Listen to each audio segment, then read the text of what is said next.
வெரைட்டிஸ்லயே ஹைதராபாதி பிரியாணிக்கு ஈக்குவலா ஃபேமஸான பிரியாணின்னு ஒண்ணு இருக்குன்னா அது நம்ம தமிழ்நாட்டுல ஃபேமஸா இருக்கிற திண்டுக்கல் பிரியாணி தாங்க. தக்காளி மிளகாத்தூள் எல்லாம் போடாம நிறைய ஹெல்த் பெனிஃபிட்ஸ் தரக்கூடிய மசாலா பொருட்களை சேர்த்து சீரக சம்பா அரிசியில பண்றதுதாங்க இந்த திண்டுக்கல் பிரியாணியோட ஸ்பெஷலே. அப்படிப்பட்ட ஒரு தரமான பிரியாணி எப்படி பண்ணலான்னு பார்க்கலாம் வாங்க. பிரியாணி பண்ற கடாயில 150 ml எண்ணெய், 50 ml நெய் ஊத்திக்கோங்க.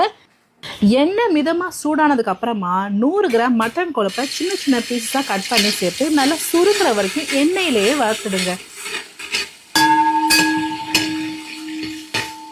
அந்த டைம்ல சின்ன வெங்காயம் 200 கிராம், பூண்டு 50 கிராம், இஞ்சி 25 கிராம், பச்சை மிளகாய் 5, இது கூடவே ஒரு கை மல்லி புதினா எல்லாத்தையும் நல்லா ஒரு பேஸ்டா அரைச்சு வச்சுக்கோங்க.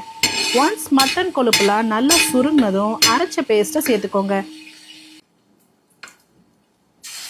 அரைச்ச பேஸ்ட்டை சேர்க்குறப்ப ஒரு சூப்பரான வாசனை வரும் பாருங்க, அவ்வளோ நல்லா இருக்கும்.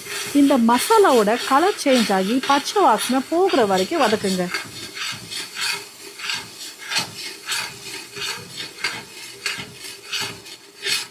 இப்போ இந்த கேப்ல திண்டுக்கல் பிரியாணிக்கு தேவையான ஸ்பெஷல் மசாலாவை ரெடி பண்ணலாம்.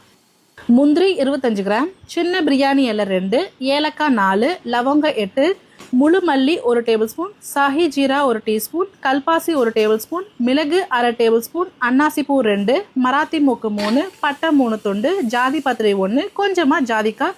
இந்த எல்லா மசாலாவையும் பவுடராக அரைச்சி வச்சுக்கோங்க. இப்போ அப்படியே அரைச்ச ஸ்பெஷல் மசாலா பவுடரை சேர்த்து கிளறி விட்டுக்கோங்க. கூடவே நம்ம சேர்த்துருக்க மசாலாக்கு தேவையான 2 டேபிள் ஸ்பூன் உப்பு ஆட் பண்ணி மிக்ஸ் பண்ணிக்கோங்க.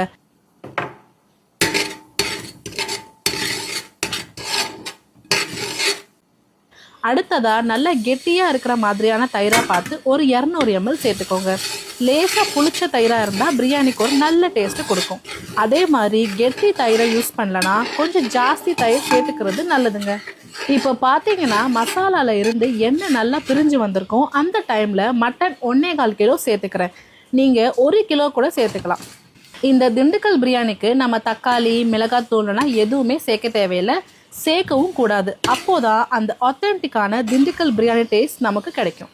மட்டனை நல்லா மசாலா கூட பரட்டி விட்டதுக்கு அப்புறமா 1 லிட்டர் தண்ணி சேர்த்துக்கோங்க, கரெக்டாக இருக்கும். அரிசி புதுசாக இருந்தால் 1 லிட்டர் 400 ml சேர்த்துக்கோங்க, அதுவே போதும். தட்டு போட்டு மூடி மட்டனோட சாஃப்ட்னஸ்க்கு ஏற்ற மாதிரி ஒரு 45 நிமிஷத்துலேருந்து 1 மணி நேரம் மூடி வச்சு 75% மட்டனை வேக வச்சுடுங்க. மட்டனை வேக வைக்க ஸ்டார்ட் பண்ண கொஞ்ச நேரத்துக்கு அப்புறமா அரிசியை க்ளீன் பண்ணி வச்சுக்கலாம். நான் இன்னைக்கு இந்தியா கேட் பிராண்டில் இருக்கிற சீரக சம்பா ரைஸ் யூஸ் பண்ணியிருக்கேன். இப்போ தட்டை திறந்து க்ளீன் பண்ணி